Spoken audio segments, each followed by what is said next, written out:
आज इतने अच्छे बजट के बाद भी मार्केट इतना क्यों गिरा? 2 बातें आज के इस बजट और ओवरऑल मार्केट के मूवमेंट से रिगार्डिंग आपके सामने रखता हूँ। बहुत ही सिंपल, बहुत ही शॉर्ट में आज के वीडियो में समझेंगे कि मार्केट के अंदर ये आज बवाल क्यों हुआ? इतना मार्केट टूटा क्यों? जबकि बजट तो आपके मेरे लिए बहुत ही बढ़िया था और हम कह सकते हैं कि जो एक एक्सपेक्टेशंस थे उससे भी बढ़िया था। 7 लाख रुपए तक का इनकम जो है टैक्स एग्ज़ेम्प्ट कर दिया है। अब उससे रिलेटेड एक बजट से रिलेटेड एक अलग वीडियो मैं आपके लिए लेके आऊँगा, उसे समझने के लिए कि बेसिकली हुआ क्या है। पर अब 2 कारणों की वजह से मार्केट में आज की डेट में गिरावट देखी गई। एक तो क्रेडिट स्विस नाम की एक एजेंसी है, उसने अदानी ग्रुप से रिलेटेड उनके जो बॉन्ड और उनके जो डेट है, उसका जो वैल्यूएशन है, उसे बहुत ही खस्ता तरीके से वैल्यूड किया है, मतलब ज़ीरो वैल्यूएशन उसने दिया उसका। तो मतलब ये बहुत ही ड्रास्टिक था। तो इसके वजह से ओवरऑल अदानी ग्रुप के जो स्टॉक्स है, वो बहुत ही बुरी तरीके से पिटे। भले ही आज का जो उनके लोअर सर्किट्स है, उसे कम कर दिया गया था, फिर भी जो उनके डेरिवेटिव स्टॉक्स है, मतलब ऐसे स्टॉक जो फ्यूचर एंड ऑप्शन में ट्रेड करते हैं दोस्तों, उन्हें लोअर सर्किट या अपर सर्किट नहीं होता है और उसी वजह से आज हमने अदानी एंटरप्राइजेस को 28 से 30% टूटते हुए देखा। अब ये तो हुई एक बात जिसकी वजह से ड्रास्टिकली मार्केट नीचे खींचा गया और इसके अलावा और एक बात हुई और वो थी इंश्योरेंस कंपनीज। दोस्तों इंश्योरेंस कंपनीज भी टूटी। अब देखिए इतने अच्छे में से भी बुरा निकाला जाता है, उसका एक एग्जांपल है। इंश्योरेंस कंपनी क्यों टूटी? क्योंकि इंश्योरेंस कंपनीज में बहुत सी इंश्योरेंस कंपनीज ऐसी है जो उनकी इंश्योरेंस पॉलिसीज इन्वेस्टर्स को या जो पॉलिसी होल्डर्स है, जो लोग हैं, उन्हें टैक्स बचाने के लिए बेचती है। अब अगर 7 लाख रुपए तक का टैक्स जो टैक्स पेयर है, जो इनकम अर्न कर रहा है, उसका अगर इनकम टैक्स फ्री कर दिया जाए, तो ऐसा बहुत सा हम कह सकते हैं क्राउड है, जिन्हें अब इंश्योरेंस की पॉलिसी की जरूरत ही नहीं है टैक्स बचाने के लिए। तो अब वो जो एक जिसे हम कह सकते हैं गड्ढा इंश्योरेंस कंपनीज के लिए बनेगा, उसे पहले ही कंसिडर करके आज इंश्योरेंस कंपनीज भी धड़ाम से नीचे आई है और उन्होंने भी मार्केट को नीचे खींचा। ये 2 कारणों की वजह से दोस्तों आज मार्केट गिरा है। पर अब मैं एक बात यहां जोड़ दूं दोस्तों, red is the colour colour of opportunity. ये जो गिरावट हुई है ना, हम कह सकते हैं इन दोनों के साथ में बहुत से ऐसे कंपनीज भी टूटी है जिन्हें टूटना ही नहीं चाहिए था। ओवरऑल जो बजट है वो बहुत ही बढ़िया है। ओवरऑल जो फिस्कल डेफिसिट का जो अंदाज है या फिर जो एस्टिमेशन है वो भी बहुत अच्छा है। इन सारी अच्छाइयों में, अच्छी बातों में मार्केट जो टूटा है, ये हमारे लिए एक अपॉर्चुनिटी है। अब सबसे पहली बात तो निफ्टी और बैंक निफ्टी का ओवरऑल डेटा हम देखते हैं कि कल के पॉइंट ऑफ व्यू से कल के एक्सपायरी है, तो क्या रह सकता है एक्सपायरी का ओवरऑल माहौल। और फिर आखिर में मैं आपको कुछ और बातें इसमें जोड़ूंगा कि हमें कहां अपॉर्चुनिटी दिख सकती है आने वाले दिनों में और मार्केट अभी क्या मूवमेंट दिखाएगा। सबसे पहले समझते हैं दोस्तों, निफ्टी का 5 मिनट का चार्ट अगर हम देखते हैं, तो बराबर मैंने इसके पहले भी आपसे जो बात कही है दोस्तों, जो मार्केट की एक साइकोलॉजिकल लेवल्स होती है, उन लेवल्स के पास थोड़ा धीमे से काम करिए, वहां बहुत ज्यादा ओवर एक्सपोजर ना ले। और देखिए ऐसे ही लोगों का सबसे आखिर में कितना दिक्कत हुई है। मार्केट ने जो बाउंस बैक दिया है, तो एक जबरदस्त बाउंस बैक 200 पॉइंट का नियर अबाउट हम कंसिडर कर सकते हैं ओवरऑल निफ्टी के अंदर।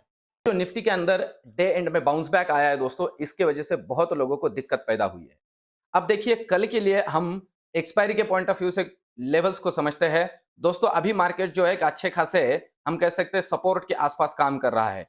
ये जो है 17,616 पे क्लोज हुआ है, 17,600 पे क्लोज हुआ है। तो कल के लिए मैं आपसे कहूं दोस्तों, कल के लिए 17,500 एक नियर सपोर्ट बनेगा। याद रखिए 17,500 के नीचे टूटता है तो मार्केट और नीचे जा सकता है और एक फ्री फॉल हम देख सकते हैं, पर 17,500 एक स्ट्रॉन्ग सपोर्ट है। ऊपर अगर हम देखें तो रेजिस्टेंस के तौर पे आप कंसिडर कर सकते हो 17,739। देखिए अगर 17, मैं आपसे कहूं दोस्तों 17,650 को डिसाइसिवली ऊपर क्रॉस करता है तो 70 से 80 पॉइंट का एक अपवर्ड डायरेक्शन में मूवमेंट हम निफ्टी के अंदर कल देख सकते हैं। इस बात को थोड़ा अच्छे से ध्यान में रखिए। और जहां तक मेरी सोच है दोस्तों, कल का एक्सपायरी पॉजिटिव रहने की प्रोबेबिलिटी है। इस बात को याद रखिए मेरे, पॉजिटिव रहने की प्रोबेबिलिटी ज्यादा है। क्यों, उसके ऊपर मैं आगे आपसे चर्चा करूंगा। अब देखते हैं बैंक निफ्टी का डेटा। तो बैंक निफ्टी का डेटा भी सेम वैसा ही है दोस्तों। मैंने कहा था कि जो ये मल्टीपल सपोर्ट रेंज होती है ना, यहां थोड़ा धीमे से काम करे। देखिए यहीं से एग्जैक्टली बैंक निफ्टी फिर से घुमा है और देखिए फिर से एक बाउंस बैक देके बैंक निफ्टी ने जो क्लोजिंग दी है 40,500 पे दिए है दोस्तों। 40,500 मैंने इसके पहले भी कहा था, स्ट्रॉन्ग सपोर्ट रेंज है। अब कल के पॉइंट ऑफ व्यू से अगर बैंक निफ्टी आप कंसिडर कर लीजिए कि ये जो लेवल है 40,000, देखिए ये जो लेवल है, इस लेवल से मतलब 40,270 को नीचे क्रॉस करती है तो 40,000 का डोर जो है ओपन हो जाएगा। उसे भी नीचे क्रॉस कर देती है तो फिर ये जो है 40,770 का डोर ओपन हो जाएगा। इस बात को याद रखिए अच्छे से। अब ऊपर के पॉइंट ऑफ व्यू से अगर बात करें तो यहां से आगे अगर बाउंस बैक हो जाता है तो दोस्तों सबसे पहली बात तो ये जो आज का हाई था ये हमारे लिए टारगेट बन सकता है, या फिर ये रेंज 41,300 तक का मूवमेंट हमें कल बैंक निफ्टी के अंदर दिख सकता है अगर ये ऊपर निकलता है डिसाइसिवली 40,700 के। तो फिर 41,000 और 41,300 का लेवल हमें बैंक निफ्टी के अंदर दिख सकता है। अब ऑप्शन चेन का डेटा भी हाथों हाथ चेक कर लेते हैं। ओवरऑल अगर देखा जाए तो 17,700 में हम देखते हैं एक कॉल राइटिंग है, तो 17,700 कल के लिए एक हर्डल बनेगा। मैंने कहा 17,700 डिसाइसिवली टूटता है तो मार्केट के अंदर स्ट्रॉन्ग शॉर्ट कवरिंग इन लोगों का ही आएगा और मार्केट के अंदर एक अच्छा खासा पुश मिलेगा ऊपर के लेवल में। और नीचे अगर हम बात करते हैं दोस्तों तो 17,500, ये देखिए 17,500 के अंदर अच्छा खासा पुट राइटिंग है।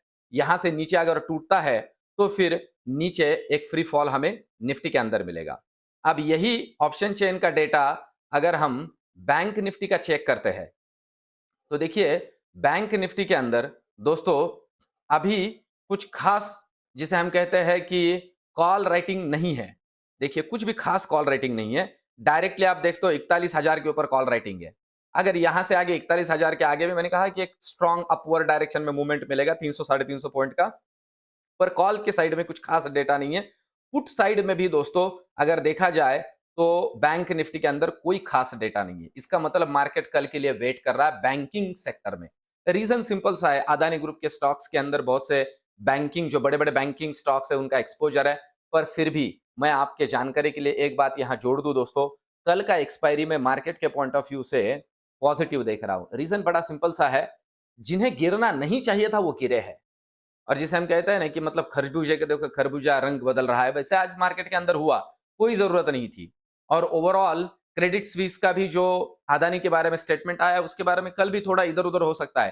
देखिए दोस्तों बहुत बड़ा ग्रुप है, अभी 20,000 करोड़ का जो एफपीओ उन्हें मिला है, अब वो भी शेयर्स मार्केट के अंदर आएंगे, पर उसका क्या होगा वो आगे देखेंगे। पर अभी के पॉइंट ऑफ व्यू से मैं देख रहा हूं मार्केट के अंदर ये जो रेड कलर है या जो गिरावट है ये एक हमारे लिए अपॉर्चुनिटी है दोस्तों। मार्केट के अंदर कोई डर बिठा के मत रखिए। अदानी ग्रुप से रिलेटेड और अदानी के जो स्टॉक्स है उनके अंदर ओवर एक्सपोजर ना ले अभी के लिए, जब तक ये सारी चीजें सॉर्ट आउट नहीं हो जाती। पर अदर जो स्टॉक्स है जो फंडामेंटल स्ट्रांग है उनके अंदर आप अपनी पोजीशंस बना सकते हो दोस्तों। अब ऐसे कौन से स्टॉक्स है जो बिना वजह गिरे हैं और हम अपने पोर्टफोलियो में जोड़ सकते हैं जो अच्छा आगे चल के रिटर्न बाउंस बैक देंगे, इसके लिए इसके रिगार्डिंग मैं आपके लिए कल एक वीडियो लाने की कोशिश करूंगा। तो दोस्तों मिलते हैं कल के वीडियो में, तब तक के लिए ये धन्यवाद। और ये जो सीरीज है ये आपको कैसे लग रही है, इससे आपके नॉलेज में और आपके ट्रेडिंग के प्रॉफिटेबिलिटी में कोई इजाफा हो रहा है कि नहीं, कमेंट में जरूर लिखिए। दोस्तों मिलते हैं कल, धन्यवाद।